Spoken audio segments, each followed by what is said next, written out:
Good evening and welcome to Have a Seat with Chris Hansen. I'm Chris Hansen tonight, again from New York City.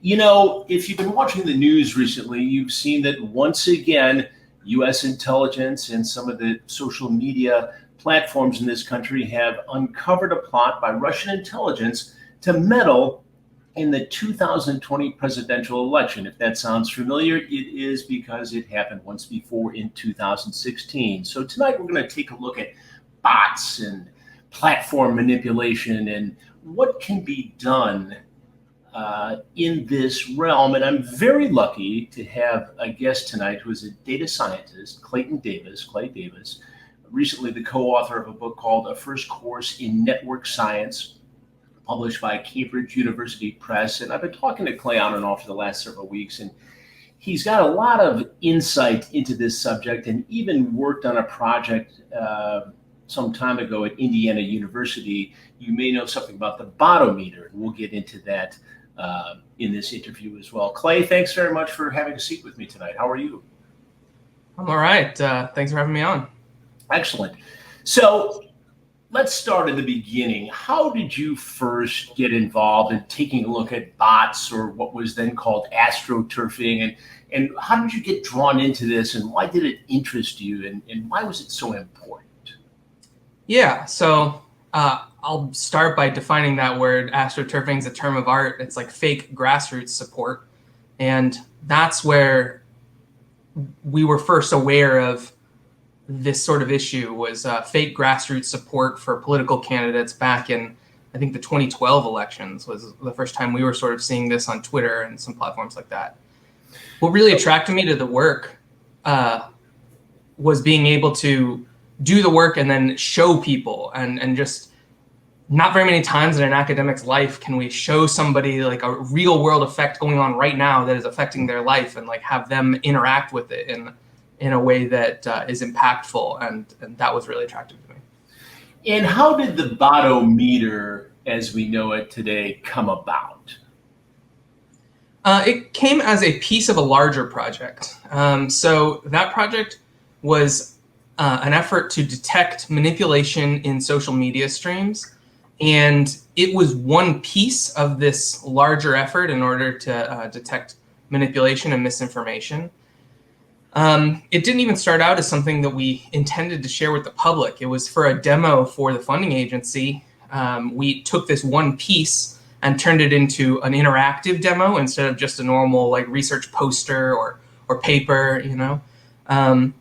And hearing the reports back from the demo with the funding agencies, it absolutely blew their mind, them being able to just search any screen name they could come up with on Twitter and be able to really interact with it. At the time, believe it or not, we were still struggling to convince people that bots were there, present, and an issue. And this being able to, you know, interact and see and being able to demonstrate in real time that this was going on was an absolute game changer for those people. And so this demo just sort of grew in scope, and we put it up online, and some people were using it a lot. Some people started using it a whole lot, much more than we expected for their own research projects. And so we dedicated more research or more resources to it and opened up an API, which is a way that you can write your own software to work with our service, so that people can use it in bulk and scan, you know, thousands of screen names. And to date, you know, we've scanned hundreds of millions of screen names for people on Twitter, which is really cool. It's very cool and very fascinating. Did you ever think when you were a young PhD candidate at Indiana University, you would find yourself in the center of something that is potentially so important, so interesting? I had a suspicion. Which sounds like a humble brag at first, but it's kind of not. I was just always attracted to these projects where I could tell the proverbial man on the street or woman on the street, you know, what it was I was working on, and be able to get their attention. I actually started out in pure mathematics, which was beautiful and wonderful and an amazing thing to study. But I sort of moved away from that when I realized that you win the game when you're the only one in the world who understands what you're working on. And that was not as appealing to me. And so I drifted more towards these other topics with more real world implications. I worked with the Kinsey Institute on Kinsey Reporter, which was a platform for like anonymous surveys about sex and sexuality and other sensitive topics. That was an important project that was perhaps a couple years ahead of its time. But BottomMeter happened to also be a little bit ahead of its time, but we were ready when that moment came. It took us almost 2 years to publish our first paper on it, again, believe it or not. But then as soon as it became an issue, suddenly we couldn't publish enough papers. Everybody wanted to hear about it. Define a bot for me. Yeah, so good question. So a bot is basically an account on social media usually, but it could be on anything, that is run by software and not a person. So it's usually, its meaning comes in opposition to a human agent on some sort of network. And the way that social media accounts are presented, we tend to associate them one-to-one, that each account is one person and that one person is one account. And bot accounts sort of break that heuristic in our head and allow potentially one person to control many accounts online. So they're also sometimes called Sybil accounts, being sort of like an impersonator. Multiple personalities. Yeah, that's the implication with that name. So bots and Sybil, usually when we're talking about social media, are basically the same thing. How do you get a bot? I mean, can anybody buy a bot? Yes and no. So they're not super hard to program if you feel like writing one yourself.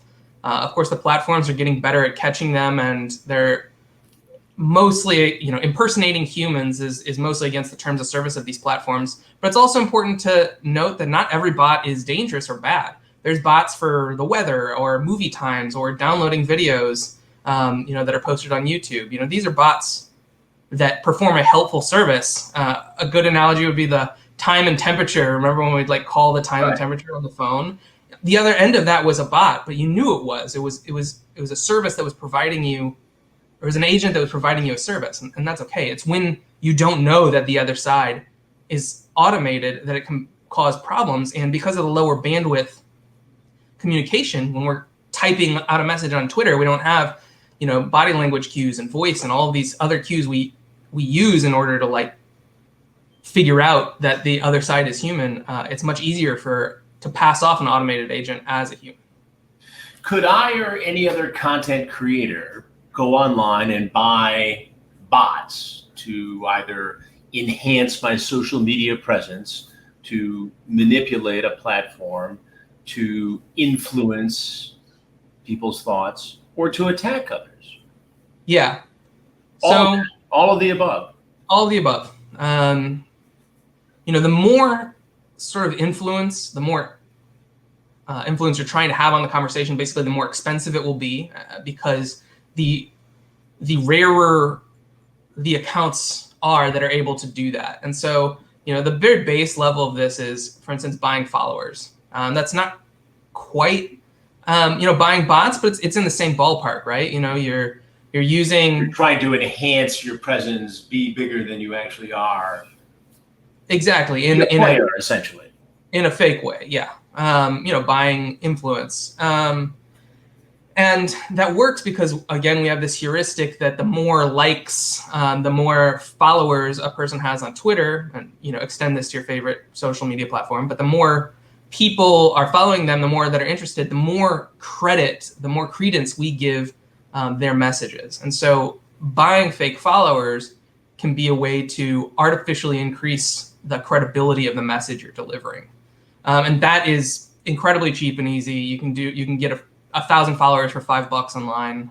So 1,000, you can buy 1,000 followers, bots, for $5? Yeah. How prevalent is this?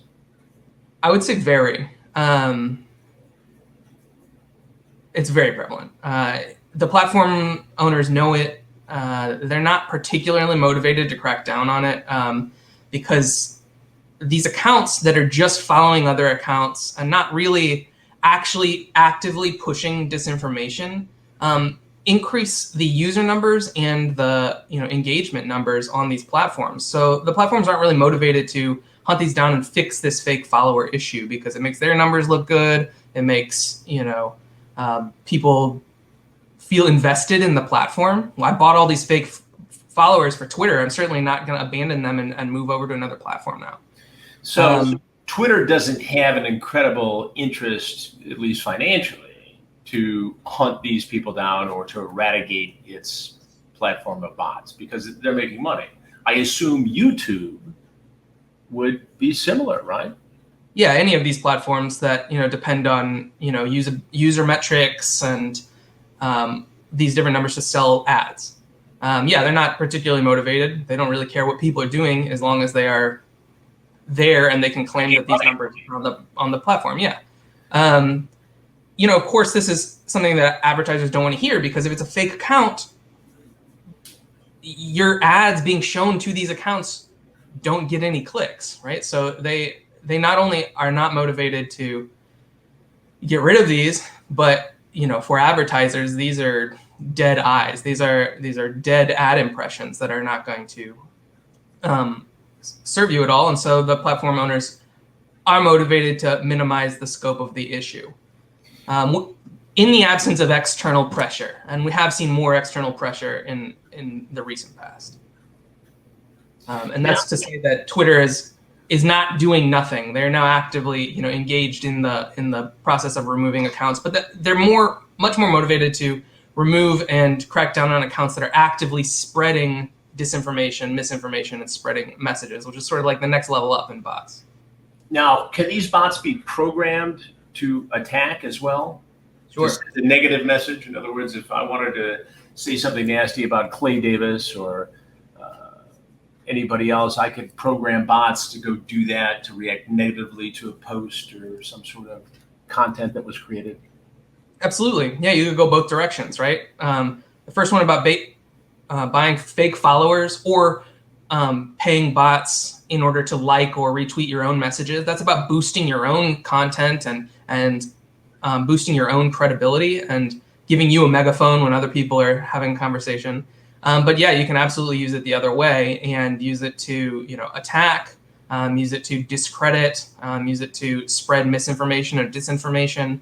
And this is the use case that the platforms are particularly motivated to crack down on because all of these abuses look very bad for them. And going back to your research and work at Indiana University with the BottomMeter, back in the 2016 election, it's well documented what was going on there in terms of Russian intrusion and discrediting the Democratic candidate and promoting President Trump for whatever reason, the Russian involvement. What was so important about that research? What did it show and what did it prove? I think it showed and proved that these campaigns are going on, and we all like to think that we're not swayed by these things.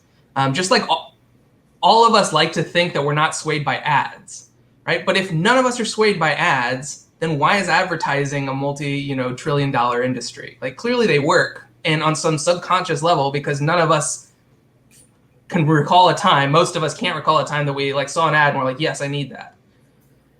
And I think the same can be said about bots and influencing and manipulating conversations online. Rarely is it so overt as you hear a message and then instantly say, yes, absolutely, I will vote for this candidate because of this message I saw. It's more about influencing one's perception on the entire state of the network. So observing that, oh yeah, this issue really does seem to be divided. I see about half and half, of the discussion on both sides of this, but maybe one side of whatever is being discussed, not calling out any particular topic, but maybe one side of whatever is being discussed is really only a few people or a few agents controlling many accounts, and driving a false equivalence or creating a false majority illusion with these bots. And by many accounts, it's happening again in the 2020 election. We shared an article, and this week was full of news about the Russian intelligence bots again trying to. And why would it not? I mean, it's a force multiplier. It's effective, and it's not against the law. The penalties for getting caught are nil. I mean, they'll ban the accounts. It does take some time to build up an account with enough credibility to be used as a bot to drive disinformation. So there's a monetary loss. But as long as your cost benefit analysis is coming out good and you're getting paid enough to recover those accounts or buy new accounts that have been hacked or stolen, that's the other thing that this links to, is taking real accounts and then stealing their passwords and using them to push misinformation is an extremely profitable part of this, because those real accounts look very real. And when somebody says, I should investigate this person, are they real? And then you look at their history and it all, makes sense and is coming from a real person, then you're more apt to believe that. So stolen accounts are a big part of this economy. So there are stolen accounts used as bots, and then there are bots that are created. Who is creating them and who's selling them? Is this happening at some boiler room in China, or how does that work? Yeah, a lot of them are. There's different ways to create an account that can push a message. So why do they need to do this, right? Anybody can create an account. But if you're seeing a lot of traffic and this is coming from somebody with no profile picture, no followers, and no likes, you're not going to believe it. They're brand new, they've established no credibility. And so it's, there's these two axes of numbers, the number of people talking about something, and then also the credibility of the accounts that are talking about that. This well. You have lots of credibility because lots of people follow you. Your voice is more credible than just some average person on the street or some average Twitter account. And so obtaining higher credibility or a higher average credibility for the accounts that you're going to then use to push a piece of disinformation or a misinformation campaign is important. And so, yeah, there is literally account farms. They'll create lots and lots of accounts and slowly over a period of time follow other random people on Twitter. Some percentage of those will get a follow back. That's just how Twitter works as a platform. I'm sure all of us, if we're on Twitter, have experience with that, getting some random follow request from somebody that you have no idea who they are, and they would have no interest or no reason to be interested in you, but it's flattering, right? You're flattered somebody's interested in you, so you follow them back. Well, a lot of times those are bots that are out there slowly over a period of time collecting followers in order to increase their credibility. And that process might take 2 years to grow an account, gather enough followers, and then might also be copying some other messages from other real accounts in order to make it look real, like it has a personality. And then that account gets sold and used in a misinformation campaign. Well, it's interesting because I have probably blocked, I don't know, a couple thousand sock puppet accounts or bots just because it was clear that this was a part of some sort of platform manipulation. As once you get popular on social media, you become a target immediately because somebody else wants to get popular by using your name to create controversy or a false narrative. And basically, the ones that are obvious are, created in June 2020. There's a cartoon character and, some line there.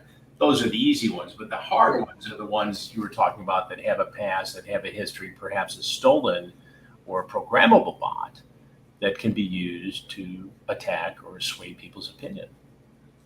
Yeah, and you can think about a lot of this in terms of just dollars and cents on the black market, right? So that obvious sock puppet account might be worth, if you're selling a bunch of accounts in order to be used for a campaign like this, one of those obvious ones might be worth, 1 or 5 cents, packaged up in a big bunch of accounts. But an account with a mature, post history and a couple thousand followers, might be worth $1 or $2. And when done in bulk, that can be real money for the people who are basically farming accounts. I mean, the analogy to farming is pretty apt, right? You put them in the ground, you water them, you let them grow, and then you sell them off when they're mature. How does the BottomMeter work? Take me through that. Yeah, so it has 6 different classes of features, and so it looks at a bunch of different types of information from the public profile of that account. And so it looks at the language that's being used, how sort of varied it is. Humans are generally, we speak with certain patterns that can be picked up with like style stylometry and language detection algorithms and sentiment detection. We sort of speak and type in a certain way most of the time, whereas something that is mass produced by a machine is robotic, right? We even have that idiom when we say, oh yes, that person sounds robotic. Like we know what that sounds like. We can pick up the same thing in text. So there's those types of cues. There's also cues about timing. We tend to be kind of bursty. We wake up in the morning, send a few tweets, have lunch, do some work. At about 5, we send a few more tweets, and then maybe a few more before we go to bed. Whereas if an account is tweeting, every hour on the hour or pretty regularly throughout the day, that's a more robotic pattern. So lots and lots of these patterns. The cool part about the algorithms that are used in modern machine learning patterns is we can put hundreds. I think there's actually more than 1,000 of these features that we look for, and then we don't even have to have a hypothesis for whether it's a bot or a human. It's just things that we could possibly measure about an account. And then we take a labeled data set, which is a data set of a bunch of accounts that we know are definitely bots and definitely humans. And we have a few thousand of each of those. And then we put them through this algorithm, and the algorithm figures out which of these features are associated with robots and which are with bots, and which of these features are associated with humans, and builds what's called a classifier. And so that's the output of BottomMeter. When you put in an account, it grabs the profile information and recent timeline from Twitter, gives it to BottomMeter, which then calculates all of those metrics and then sees, how many of those look like bot and how many of those look like human. And then we use what we know about sort of the background rate of bots in order to generate the bot score. And how reliable is it from a scientific standpoint? Can you give it a percentage of reliability, plus or minus percentage of error? That turns out to be a really difficult thing to say, right? And the reason it's hard is because it gets into some of our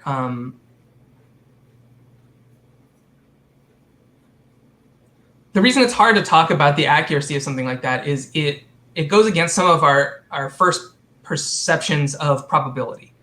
And the reason is when we think about the probability of getting something right, we're usually thinking about this as if the underlying rate of this thing was 50-50. But that's not the case. A classifier that always said every account you gave it was a human would have 90% accuracy, right? Because really only about 10% of the accounts online are bots. So saying every account is human would be 90% accurate. And so we have to use more complicated measures because of the unbalanced nature of the thing we're looking for. If you're looking for needles in haystacks and you say every handful is just hay, you're going to be right 99% of the time. So you need better metrics for for needle finding in haystacks. There is one called area under the receiver operating curve, which is kind of complicated, but it turns out to be useful in these types of situations where the underlying rate of what you're looking for is variable and can be kind of extreme. But anyway, that comes out to about 95%, which is not to say that 95% of these are correct, but it's a technical measure for kind of a technical thing. But you as a scientist, a data scientist with years of experience in this field, you feel comfortable in the reliability of the BottomMeter? I feel comfortable in the reliability of BottomMeter in bulk. And this is, I think, an important caveat. And we can throw out lots of different accuracy measures, but really we need to take confidence in the law of averages here. And what I'm saying is for an individual account, it's probably just, you shouldn't go on just BottomMeter. If somebody has, gets called out as a bot on BottomMeter, that probably shouldn't be your only piece of evidence for calling them out as a bot or submitting it to Twitter or whatever.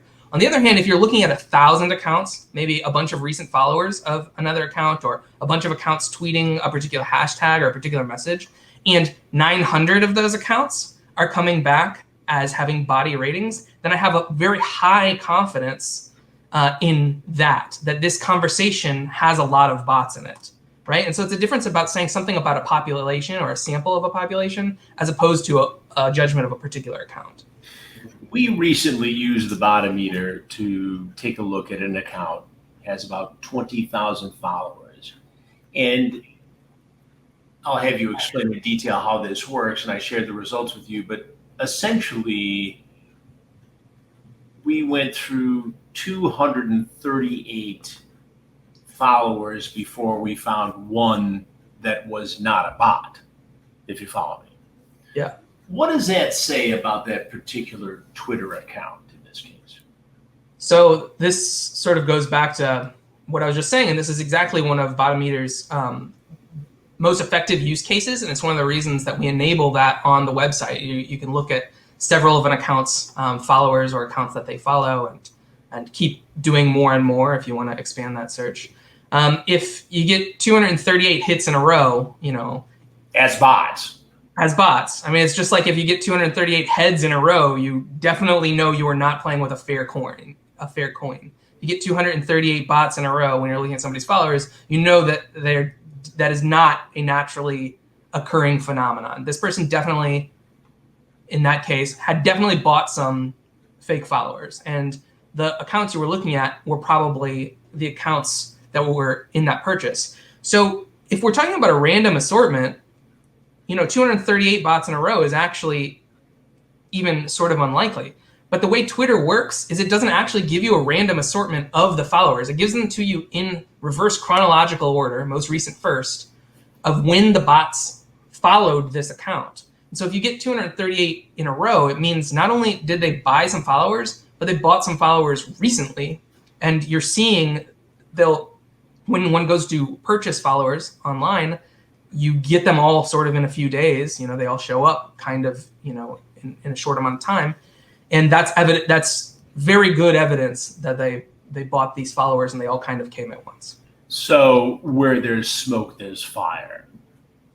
Yeah, absolutely. I mean, these are not coincidences. And yeah, the coin flipping example is a good one. You're not going to get 238 heads in a row without a loaded coin. This is not a natural phenomenon. And when you're talking about something that has a background rate of like 10%, if you look at anybody's follower list, you're going to find some bots. But like you're looking at 10, maybe 15%, maybe 20% for like a political candidate who attracts a lot of attention.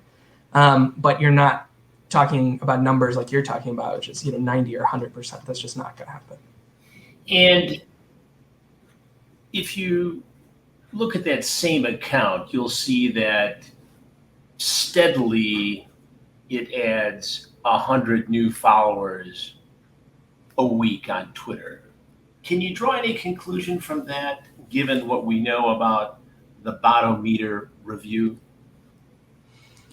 I mean, not necessarily. Sometimes people's activity is just pretty steady. I mean, it is another piece of evidence that, they're buying bots, sort of slowly, which is a reasonable thing to do. Again, you're kind of suspicious if you go from 0 to 10,000 followers overnight. It is a better strategy to spread them out. But, the nice part about BottomMeter is you wait a week and they got a few hundred new followers, and then you just go scan their account again until you get to where you left off last time. Since those come in reverse chronological order, you'll always get the newest first. And then you just update your perception or you update your numbers. And if they're getting followers very steadily, over and over all the time, then it's another piece of evidence. And then just scan it with BottomMeter. And if they're a bunch of bots, then it's you pretty much know what's going to happen. Yeah. Or what is happening behind the scenes. And why would somebody do that? There's a lot of reasons, right? Number one, we all seek validation. We all want, at a deep level, we want to feel like people are listening when we say things. So, from the very get-go, there's a psychological element here that it feels good to feel like you're being listened to. I'm the man. I've got a lot of followers. Exactly. Powerful.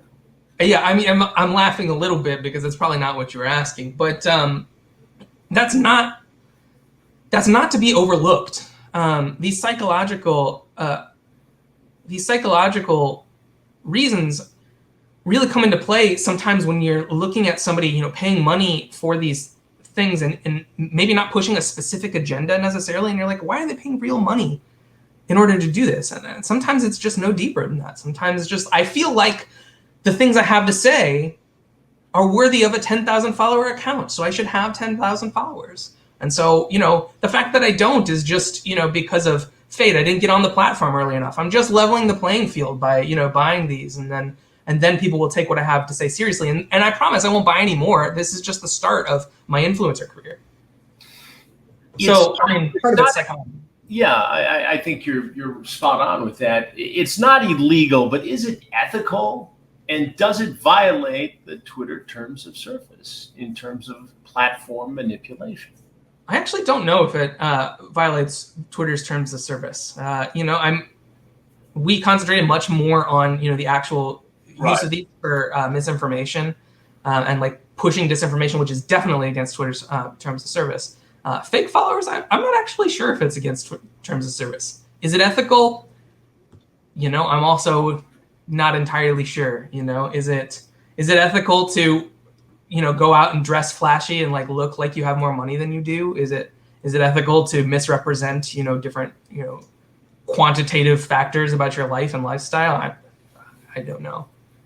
But the all of these things have in common that representing yourself as something can often be a self-fulfilling prophecy, that you fake that you're rich, and then now people will listen to your investment idea. You fake that you have a bunch of followers, and now people will listen to your idea about politics or a political philosophy or whatever it is that you're talking about, or in the case of influencers, about your choice of skincare products or whatever it happens to be. It's this self-fulfilling prophecy that, oh, they have these followers, so I should give their message more credibility because other people are. The followers is a perfect distilled number, a quantitative measure of the number of people who are literally following this person's message. And we're hardwired to think of that as a proxy, as a heuristic for credibility of, well, 10,000 people can't be wrong.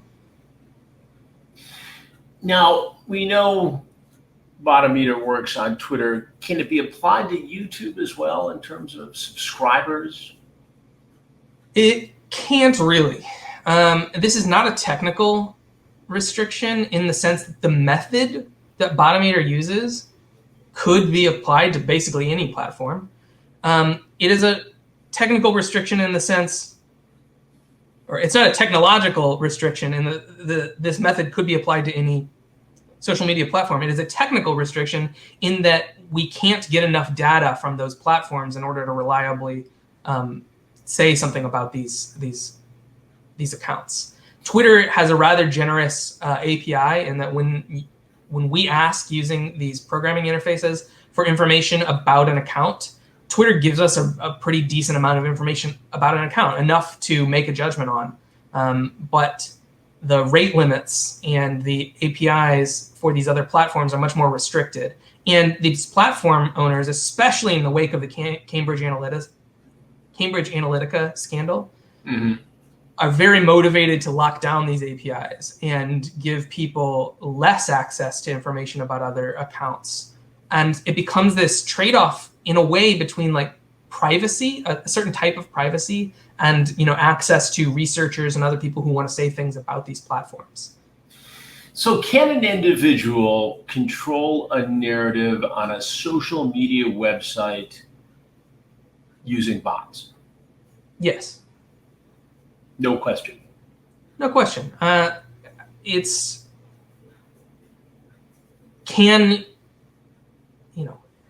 As long as one can acquire these bot accounts, which, granted, the ability to do that does differ between platforms. It is harder to get bots on Facebook.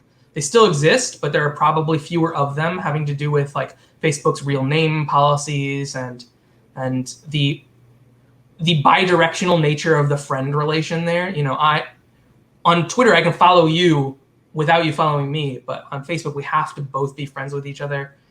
It's a little harder there, and it's harder on some platforms, but you can get around that by, again, stealing accounts buying and selling account credentials and credential stuffing are both things that definitely happen. And you can use stolen accounts, if not, built from the ground up accounts in order to push disinformation and misinformation. All of these platforms sell ads.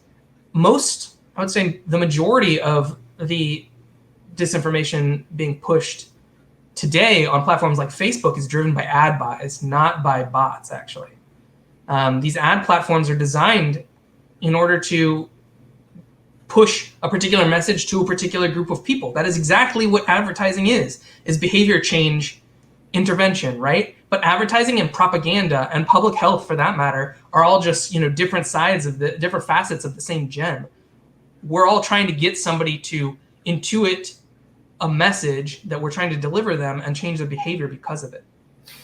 Can bots be used to attack an individual? Definitely. I mean, this is the most obvious in a sense, and hardest to mitigate. It's hard to change somebody's mind, but it's much easier just to harass somebody. It's more overt. It's less insidious. It requires a lot less work. I mean, this is the hardest to defeat from the platform point of view because it requires so little subterfuge. It requires so little work in order to make it effective.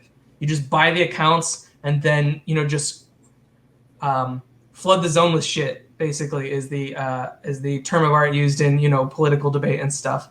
And just absolutely smear somebody. You can throw a lot of shit at the wall and see what sticks, and that's a totally valid way to run a harassment campaign, and is really hard to defend against. Has it happened? All the time, yeah. Yeah, absolutely. Every platform, everywhere. I mean, it's the modern equivalent of getting, a bunch of people to go and picket around the governor's house or something like that. Except for now, you don't even have to get real people to do it. You just recruit fake accounts to hold the picket signs for you and stage the protest. And it doesn't even have to be the governor because everybody's out there and everybody's a target. Is there one example that sticks out in your mind as to what's endemic out there in terms of these attacks? In terms of just harassment? Yeah, harassment. I mean, yeah, like me and my advisor who co-authored the first course on network science book with me, we were subject to an online harassment campaign. And how did that happen? Who would want to harass Clay Davis? Yeah, right. I mean, that was what I needed. You're just a humble servant of computer science. Yeah. So the Washington Free Beacon, now a well-known, fake news outlet, but at the time was not so well-known as being such, sort of misrepresented facts about some of the grants that was funding the research we were doing. Misrepresented both the facts about how it was being supported and about the work we were doing. We were doing some work on, monitoring what turned into this BottomMeter project, really. We're monitoring conversations on Twitter and looking for signs of, misrepresentation, astroturf, disinformation, these sorts of things. And they spun it as monitoring and censoring, right-wing conversations on Twitter or conservative conversations on Twitter.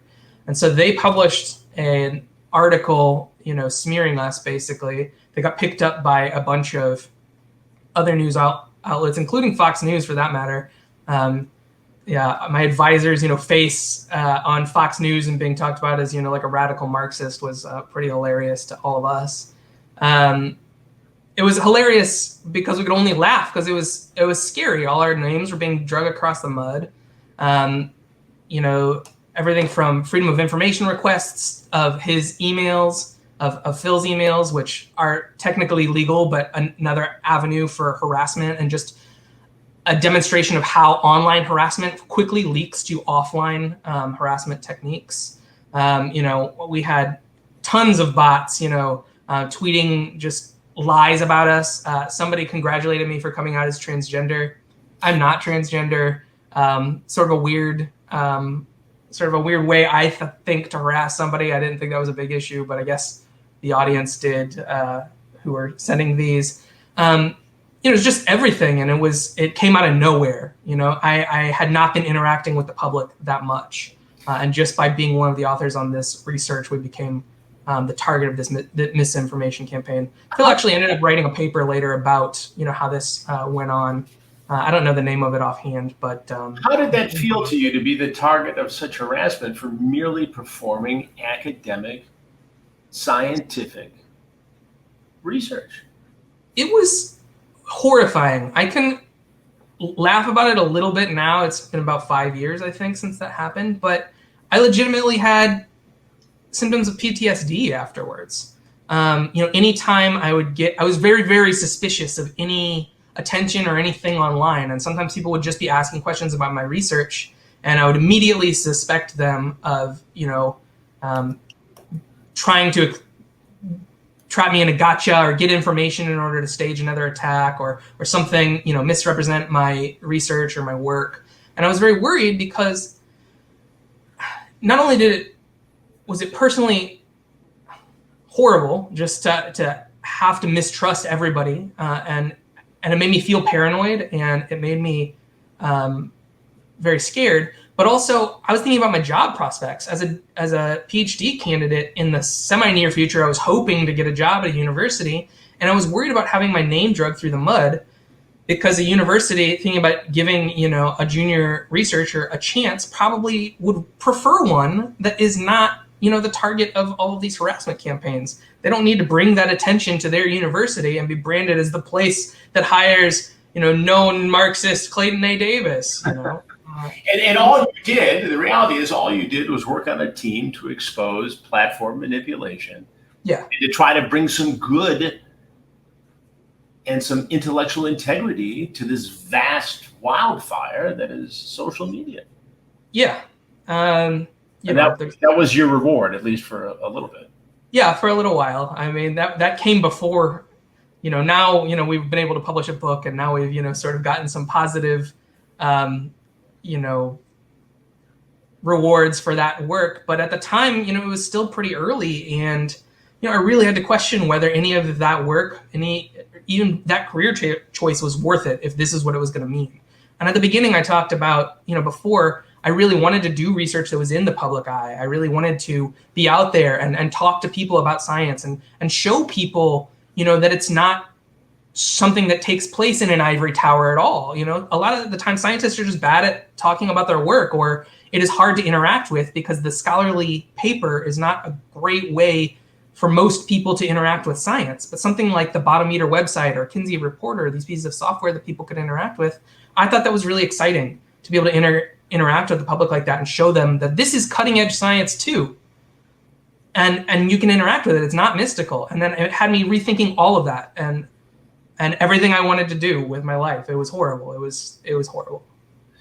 What's the most disturbing trend you see now, Clay, in terms of social media, misinformation campaigns, and platform manipulation? That's a good question.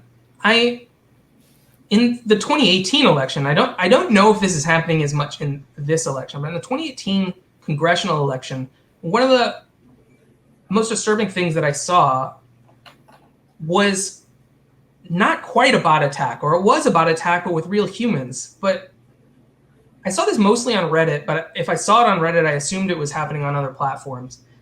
That people were volunteering their own accounts to be used in bot campaigns, basically, in mass information spreading campaigns. So for the sake of example, let's say that I was really interested in pushing Brooklyn as a great place to live. I love Brooklyn. So I might volunteer my account to, the Brooklyn, Boosters Association, and Brooklyn Boosters Association would send messages from the top through all of the accounts that were signed up to this program and send messages, promoting Brooklyn as a cool place. This was very scary in that it was literally a bot account or a bot attack, but it was done through human accounts and was almost undetectable by most of the methods that we have for detecting bots out there. You could possibly detect it if you were the platform controller and could see the conversation on the whole conversation all at once. But from any person or researcher's perspective on the network, just grabbing information about a few accounts, you couldn't tell that these messages were being delivered by some command center somewhere else and delivered through real people's accounts. I thought that was particularly insidious. I haven't seen a whole lot of evidence in this campaign. It's possible the platforms have better access controls and more restrictions about sharing accounts, which essentially that was, in order to protect against that. But that was one that was totally off the radar in 2018. Does it ever shock you that a content creator can take selective information, put it together, and with the use of a sophisticated editing program, make something into a misinformation campaign and really push it and have it digested by consumers because it is in this easy to digest package as opposed to having any sort of intellectual integrity or fact-based sourcing? Yeah, absolutely. And it bothers me. It bothers a lot of people. I mean, me, because, I come from sort of a science background, and, I feel like misrepresenting the truth is, something that is not ethical. But you can come at that same conclusion from a lot of different backgrounds and from a lot of different places. It's an affront to journalism as well. It's everything that, journalism tries to stand against. But, what's the old saying that a lie can get halfway around the world before the truth puts on its shoes? And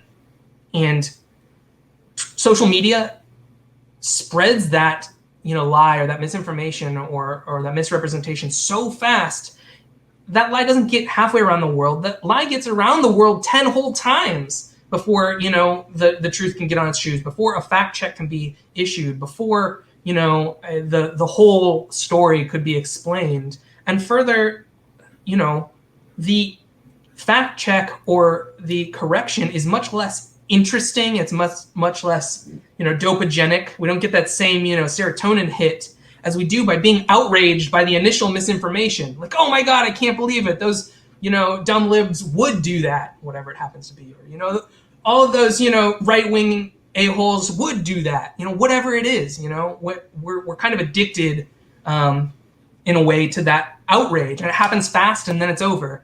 And the truth is much more boring. The correction is much less exciting and doesn't give us that same hit. And further, back to psychology. This all comes back to psychology, which was my PhD minor, by the way. Psychologically, there's a recorded effect of people digging in on their perspectives and these opinions. When the fact check comes later, or when the correction comes, it can actually cause people to dig in on those partisan opinions that the misrepresented news or the fake news or the whatever came around the first time helped spark. This is an open problem that all of the platforms. What do we do about this? I mean, in some ways, it seems almost ungovernable. And listen, nobody's going to fight for the First Amendment and free speech as much as I will. I've been doing this for 40 years. But what should Twitter be doing? What do you say to Jack or Brandon or any of these people who are running the show over there? Yeah, that one's hard. And I have said a few things about Twitter not being motivated in order to fix certain problems. I think this one they are particularly motivated to fix because of the threat of regulation, and also this doesn't benefit them in a good way. They want the quality of the information on their platform to be high.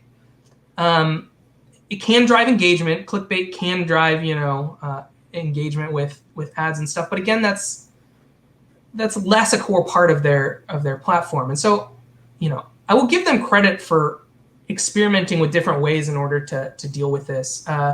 There's a few different ways and suggestions, abstract suggestions that I can offer, and some of which are starting to be implemented and experimented with on these platforms. So one would be, okay, so let's slow down the spread a little bit in some way. So, maybe make the trending topics take a little bit longer to trend, or need to show a little bit more longevity, or maybe have things trend in smaller geographic areas. This comes with make them more local if it's a local phenomenon, to try to contain the spread of something if it's not really that interesting, or if it's just BS.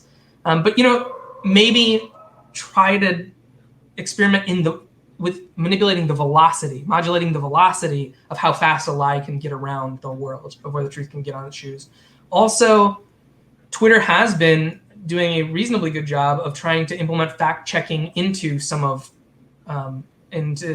natively into the platform. We've seen recently some Trump tweets get fact checks presented alongside the actual tweet, and trying to say that this is a misrepresentation, this is probably not true, this is a lie. Fact checking is not a business they want to be in necessarily, but it might just come with the responsibility of providing that platform. If you give somebody a megaphone, you might have the responsibility in order to do a little bit of fact checking and be responsible for what they do with that megaphone. So we've seen that from Facebook and Twitter in recent times. Not sure if it's effective. That's, I think, probably research that's happening right now. But it's interesting and positive that they are doing experiments with that and trying to do something. Clay Davis, this is fascinating, important, and I'm going to have about 100 more questions for you in the not too distant future. Will you promise to come back on the show? Yeah, sure. This was a good time, and I'm happy to talk about that work. And it's great stuff. So important and so relevant on so many levels. And I've got a couple other projects in the works that I want to run by us. So please come back on very soon. I wish you luck with your new book, A First Course in Network Science. Cambridge University Press is the publisher. We're also going to put the rest of the links in relation to Clay Davis right here on Have a Seat with Chris Hansen. You take care of yourself, sir, and thanks again for being on the show. Thanks for the opportunity, Chris. Clay Davis, everyone. We'll have much more on this topic coming up. Once again, thanks for having a seat with me. Have a pleasant, peaceful evening, and I will see you soon. I'll be watching.